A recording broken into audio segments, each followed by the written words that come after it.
You can expand more, but just by stacking on top of it. It does automatic content management. It not only removes your duplicate photos and videos, it also removes your duplicate movies and songs, and which is driven by open source technology that we're using in it. It is PVR ready. You can record your TV by plugging the antenna in the back.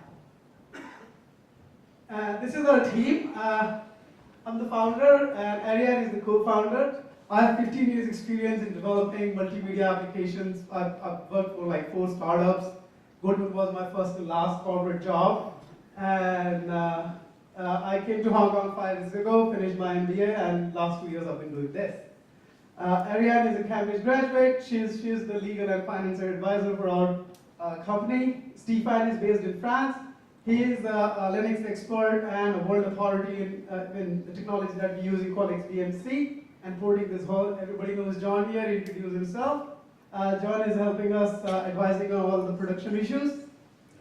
Kyle is based in Hong Kong. He has a factory in China. He's helping us manufacturing and sourcing the components and everything else. Jervis is based in Hong Kong as well. He's our art director.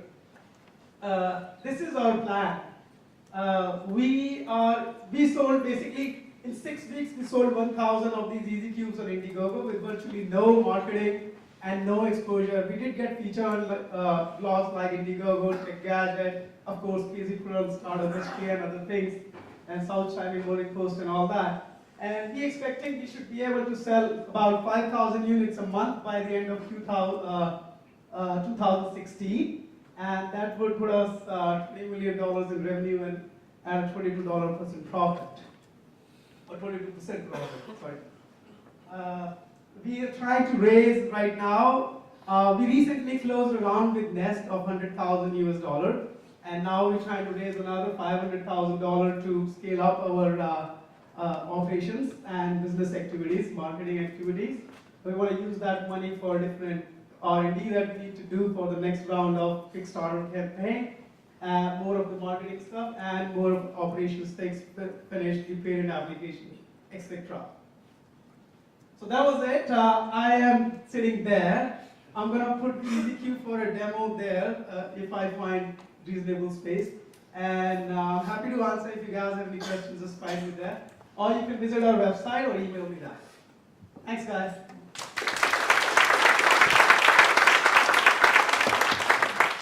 Thank you, Ashok. Yeah, so later we will have a coffee break and you guys can go check out EzeeCube then. So next. You know, we are in Hong Kong. This is the retail mecca, right? So that's why we actually, want people to actually look into this area and build startups in this industry. So, and the other thing that we always recommend people to think about is the enterprise space. Just look at the Vibe, right? They are in the enterprise market, and there's actually a huge pie over there that startup can actually take up. But most entrepreneurs, when they think about ideas, obviously they'll think from the consumer end. But as you're working in your full-time job these days, you'll think about what kind of problems that businesses are facing, and you might be coming up with your next idea there. So next startup will be Bindo. Ben?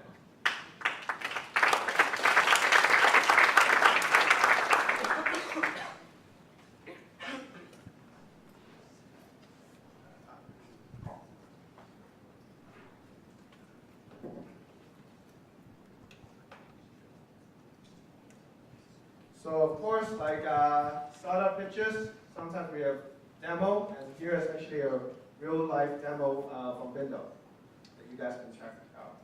Cool, thanks a lot.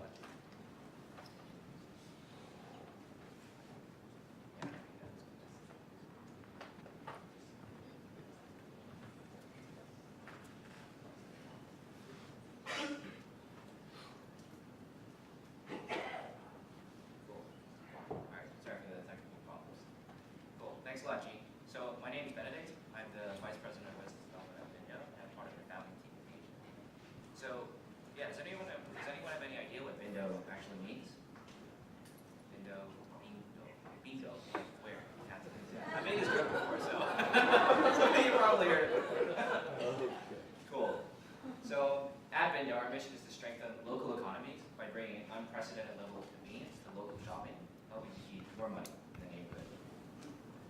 So we're headquartered in New York. We have an office in Hong Kong.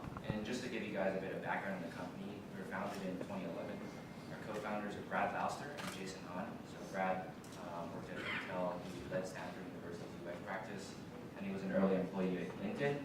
Jason, worked in network security, so has a ton of experience. He used to build financial engineering systems. So together, we have a strong team capable of building really robust e-commerce systems. So our main product is a cloud-based iPad point-of-sale system that enables online shopping for the end consumer. So we're a software-only company. We don't manufacture any hardware, so we just work with different hardware providers out there. We have this like Square type, like mobile POS leader. And so we extend traditional brick-and-mortar commerce, e-commerce, and mobile commerce, and we connect local shoppers with their favorite neighborhood stores online. And in doing so, we aim to close this like online and offline loop. So phase one is this point-of-sale system that we built, and we build a very competitive product that comes packed with like inventory management, and CRM, and discounts, and all that stuff. And then the more interesting part is the marketplace concept. So essentially with this, what we're doing is we're aggregating all the stores and products using our point-of-sale system and putting it onto one consumer platform. So as a consumer, you pull out the Bindo marketplace app, and you'll see all the stores and the products in your vicinity. So we're trying to create something like seamless for retail, if you've heard of that in the US, Grubhub, or even OpenRice for retail. I'll show you guys some pictures later so you get a better idea. And phase three is this big data opportunity. We're creating this real-time product graph, connecting brands, consumers, and merchants. So just like Google is a graph for indexing the entire internet, or indexing every website, Facebook is a social graph, we're trying to create a product graph. And we do that by indexing every inventory, every SKU, using the point-of-sale system. So our business model is pretty interesting. Our bread and butter business is the SaaS subscription. We charge $149 US per month, or $1,000 Hong Kong dollars per month. And on top of that, we also have credit card processing. So we've done something pretty interesting. We built our own payment gateway. So in that respect, we're somewhat similar to PayPal and Square. We earn additional revenue from credit card processing as well. So that enables us to charge more competitive rates with our SaaS pricing. And then we also have the Bindo marketplace commission. We'll be charging a 5, 10, 15% commission every sale in the marketplace. And lastly, there's this big data that we're collecting. We can aggregate a lot of this data and work in some deals with larger brands. Yeah, so I'm going to show you guys a quick demo now. So this is what our point-of-sale system looks like. It's going to be a little slow because I'm tethering with my phone. So you just scan the barcode, you tap up a bunch of items, you scan this, we charge this. Connect.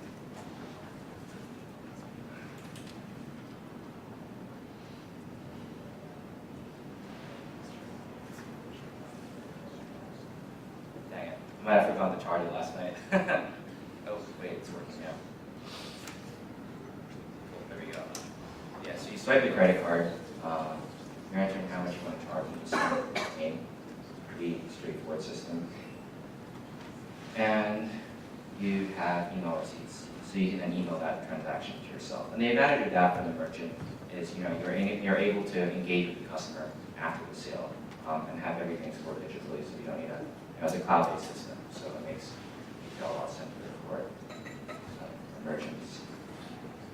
So that's the transaction we just completed. As you can see, it's got my name, my last four digits of my credit card, and my signature. So it makes it a lot easier to keep track of it.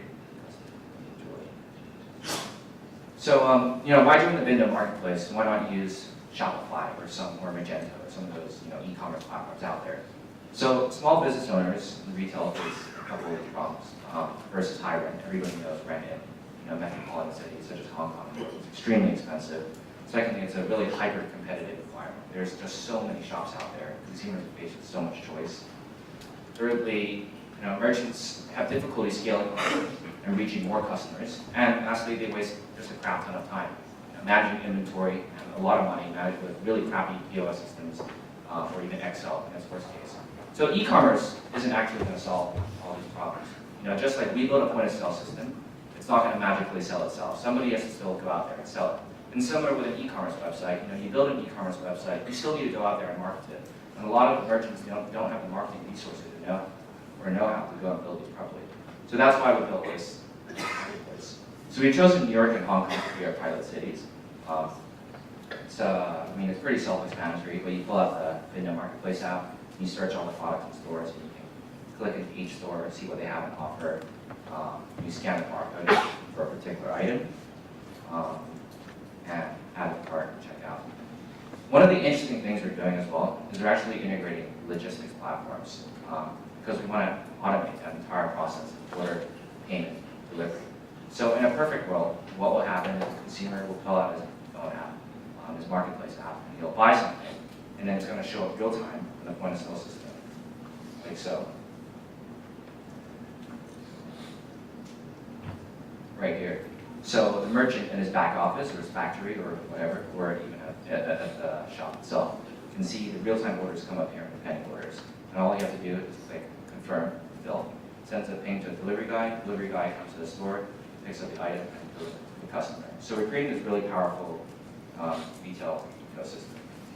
So in terms of our traction, we have 1,000 merchants globally across US, Canada, and Hong Kong. We've had 500,000 unique customers check out.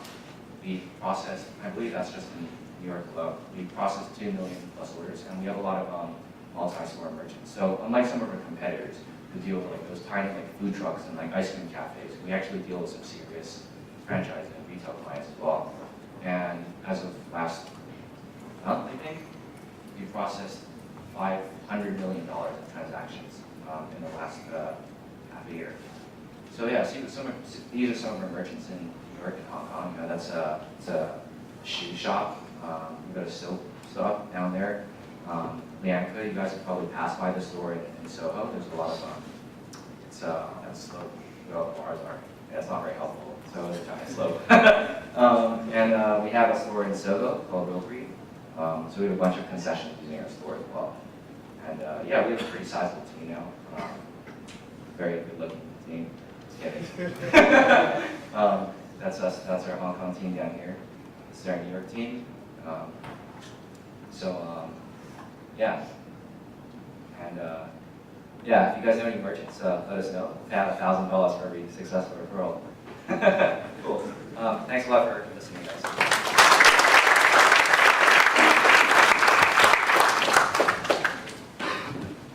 Thanks, man. That's really cool.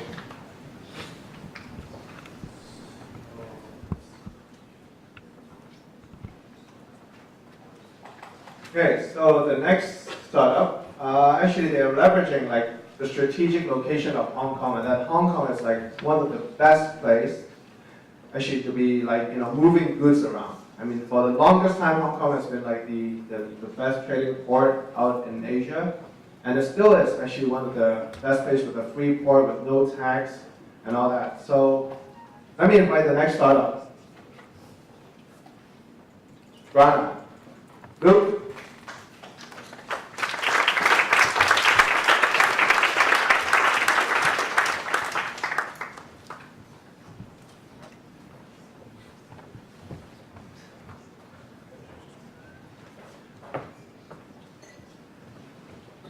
Thanks for organising Gene and Casey, the conference.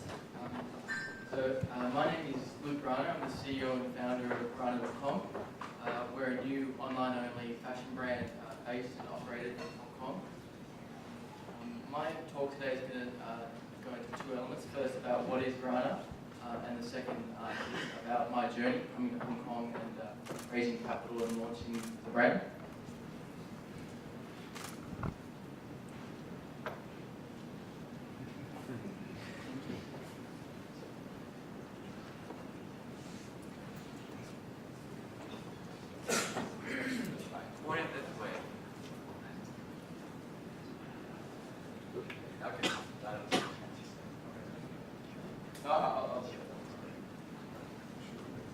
Okay, so starting off, what is GRANA? Okay, so GRANA, there's three key elements about what GRANA is. First of all, it's the world's best fabrics. Second, it's timeless basics. And the third is disruptive prices. So the first one is we source the world's best fabric. So I'm wearing Peruvian Pima cotton t-shirts. These are Japanese denim jeans. We've got Mongolian cashmere coming out soon, Irish linen, French poplin, the it's all based on the world's best fabrics. The second is it's timeless basics, so we're not creating the latest fashion trends, it's just really good quality clothing based on good fabric and really good fit for a global market. And the third is really disruptive prices. So our mission is to have the lowest prices in the market based on the fabric quality. Our business model is we ship direct to the customers, so we have no physical retail stores. We cut out all the middlemen, and we ship direct from Hong Kong. So our business model, this is the key reason why I come to Hong Kong and why I think we're different. So this is a Peruvian Pima cotton t-shirt. You could say it's a luxury t-shirt. It costs $6 to make. In the traditional model, middlemen, so agents and distributors would import them to physical retail, import them to local countries, set up a local warehouse, and then sell them to physical retail stores with high rents and high wages. And then they'll sell that t-shirt that costs $6 for over $50 in the store, which is an 8 times markup. What we're doing, GRANA, is differently. All the products come into our warehouse in Hong Kong, and we cut out all the middlemen, we have no physical retail stores, and we ship the t-shirt or all the products directly to the customer. We have a really close working relationship with DHL, and all the products go in our GRANA box. So we sell these t-shirts for $12 US, which is only a 2 times markup, so it's obviously a really, really good price. And that's the key reason, the key part of our business model. Okay, so I just wanted to just talk about my journey. I think this is not an investor pitch for me, so just to explain a little bit about why I've come to Hong Kong and how we're doing in Hong Kong. So before GRANA, I set up 3 coffee bars in Sydney, set them up and sold them. And then from 2008 to 2012, I built a business in Australia called ChargePoint, which became the leading electric vehicle charging infrastructure provider in Australia and New Zealand. Then in 2012, I sold the business to Leighton's, and I was looking for new ideas for my next business. So I did my research, and I just looked at what's changing and what's a potential disruptive market. And the clothing industry is a really big market, 1.7 trillion US dollars, that's really big. The current size of online sales is 5%. That's growing to over 40% by 2030, so there's a big shift, big change. So I'm not from the fashion industry, but I did some work experience at Zara and Friend Connection for 6 months, early 2013, just learning about the fabrics, the quality, price points, and styles. And then I said, okay, where's the best location to set up a distribution center and ship direct? So I looked at America, I looked at Singapore, Europe, but Hong Kong is, to me, still the best location. It's a free tax port, it's the world's sourcing city, and it's one of the world's biggest logistics hub. So I reached out to DHL, and with their volume, I just negotiated really good rates. So in October last year, I moved to Hong Kong. I rented a small warehouse, so this is just 500 square feet in Kennedy Town. This is just my desk and racks and our first order of 2,000 t-shirts. So then I built a really simple website, and we had a beta launch in May this year. In the first 3 weeks, we sold 2,000 t-shirts. We shipped them to over 8 countries, and really, we improved the model from Hong Kong, shipping direct. And this was majority in Australia. We shipped a lot of t-shirts to Australia, but it was also to Europe, Hong Kong, Singapore, and other countries. So then I started capital raising and met with over 100 investors, just really pitching the business and the model. I started raising just 400,000, and investors just kept really liking the business, and they we actually raised $1 million US, which is a really good result. Our key investors is Sazerac Capital, and also Bluebell Group, who are a large fashion distributor in Hong Kong. So then I put together the founding team. So the 7 of us now, we're only 3 months in together. Tiffany is our head of customer service. Anthony is head of design. Daniel's head of technology. Peter's head of operations, and Amanda is head of marketing. So we've got a really strong team. we moved into a bigger warehouse, so this is 3,500 square feet in Chuan. All our new products have arrived, but this is just a small part of the warehouse, but the other half is all racks full of products. We launched a new website, so a much better website than the first one we did. We're selling t-shirts, Peruvian human cotton t-shirts for $12, silk shirts, sleeveless and tanks, also for a very good price. And Japanese denim goes on sale on Friday, the $39 US. So what's next for us? It's really focusing on introducing new fabrics. So we've got many new fabrics that Anthony's working on. At the moment we're shipping to 8 countries. We're going to start opening up next year to 20 new countries, working really closely with DHL. But it's not just shipping to them, it's about organising the taxes and the customs and also integrated returns. But this is a key focus of ours. And then the third key one is improving the customer experience, so just building a better website, improving the logistics and the customer service. So our long-term mission, it's a big one. We want to become the leading global online fashion retailer. It's really a long-term business plan. It's how our team sees it and our investors see us.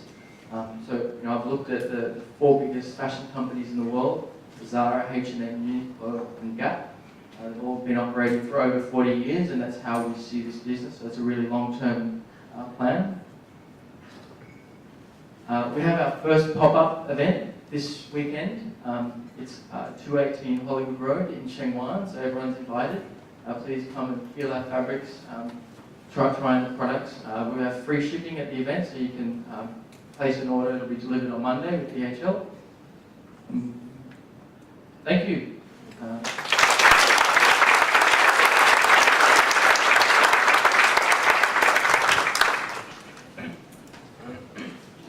Thank you, Luke. So next, I'd like to introduce our next startup. So one of the big things about Hong Kong is that us Hong Kong parents, we care a lot about our next generation, our kids. So, I think also startups should look into this area, and this brings us to the next one. Danny?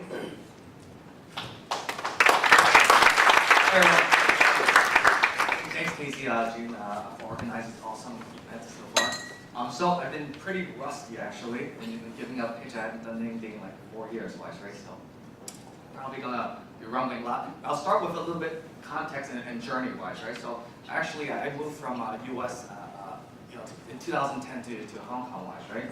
At that time, I started a company called Bye, which was acquired by Groupon, right? So for the last 4 years, I was actually Groupon's East Asia CEO overseeing Hong Kong, Taiwan, right?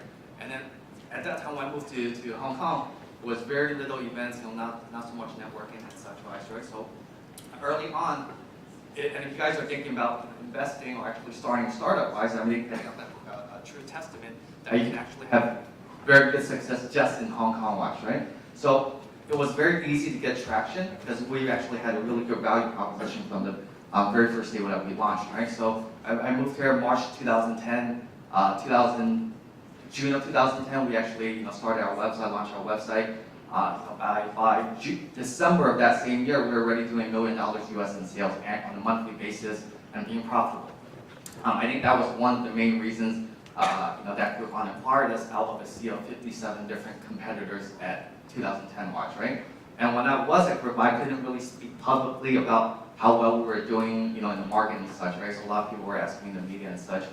So even when I left in April, just our Hong Kong business, we're doing $7 million USD a month in sales, right?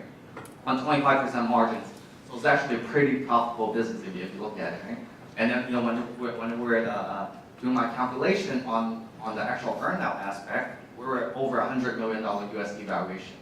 Right? So, and that was just based upon our Hong Kong business. So for startups, definitely there's a really big risk reward aspect, and for investors, we return money at 30x returns back to our investors. So I have $1 million seed round, so pretty easy to figure out the math here, right? So that gives me context here. How many people in this room have children? Right? So I had my first baby.